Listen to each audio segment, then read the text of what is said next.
Before the 1930s, the garbage collectors of Cairo, also known as the Zabbaleen, were peasants and farmers, originating from Upper Egypt.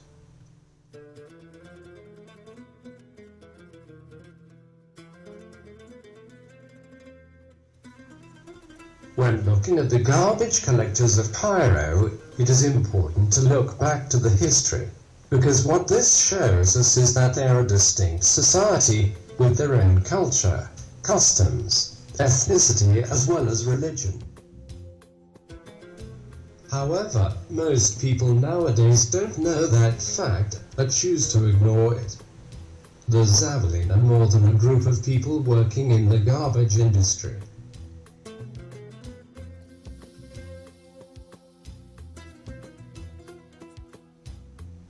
With the rise of industrialization in Egypt, farming was no longer a viable way of life, and the Zabbaleen started to face economic hardship.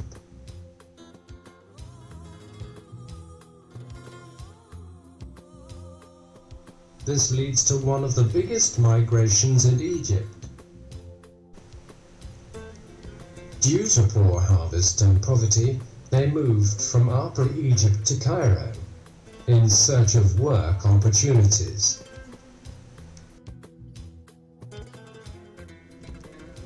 By the 1980s, the Zabbaleen became in control of the waste management industry in Cairo.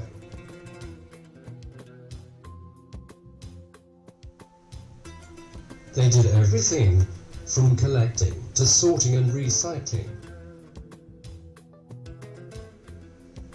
They sold the recycled materials such as metal, glass and plastic, and fed the organic waste to the pigs.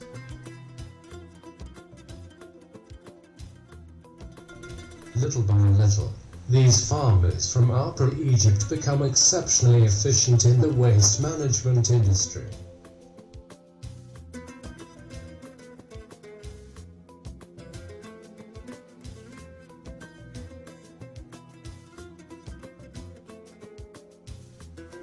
The Zabbaleen were competing with nations and waste management systems of a much higher caliber.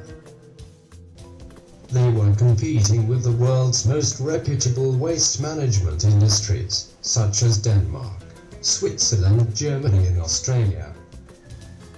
These nations had some of the most state-of-the-art technologies, compared to Cairo's old-fashioned way.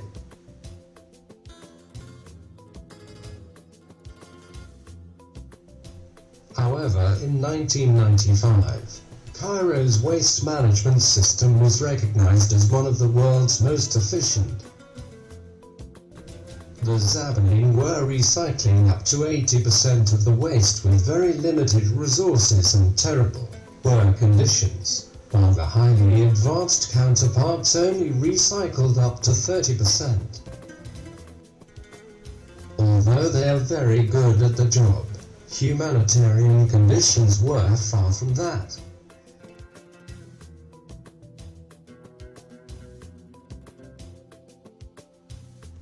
The garbage collectors of Cairo lived in a highly populated area called Mokattam City. In this area you will find women and little girls sorting garbage.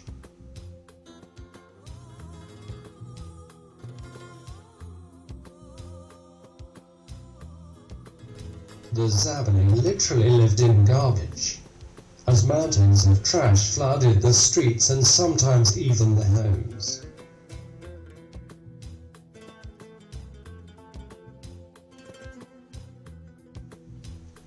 This raises serious ethical questions. Questions such as child labor, the spreading of diseases, work conditions, as well as living conditions.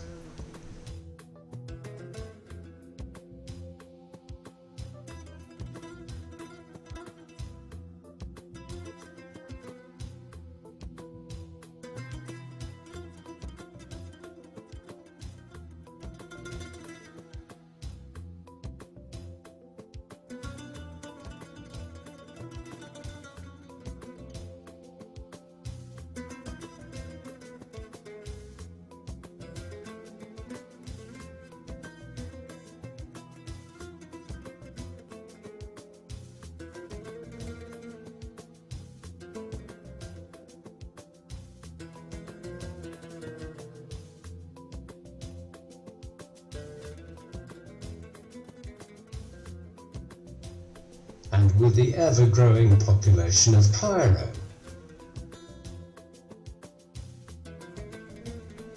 Streets were still very dirty, even with an 80% recycling rate.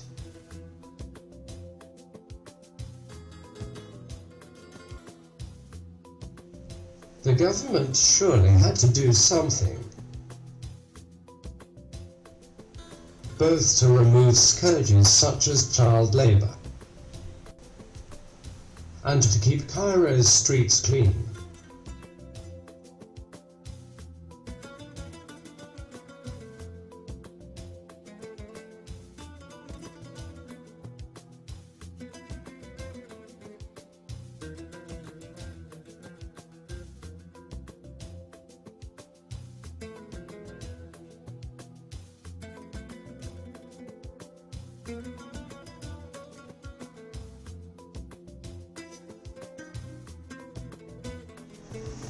Well, not literally.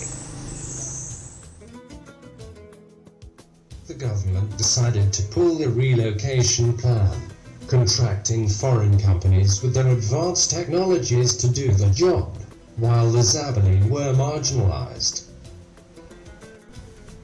The reasoning is that hiring European professionals will take Cairo's waste management from informal to formal. Hiring professionals would make Cairo a cleaner city, while reducing certain negative things such as child labour and unhealthy living conditions. The recycling of waste was the Zabbaleen's main source of income, and now all they were doing was collection. This harmed the livelihood of up to 50,000 people. In addition to that, the European multinationals were not as nearly efficient as Cairo's traditional garbage collectors. They only recycled 20% of Cairo's waste.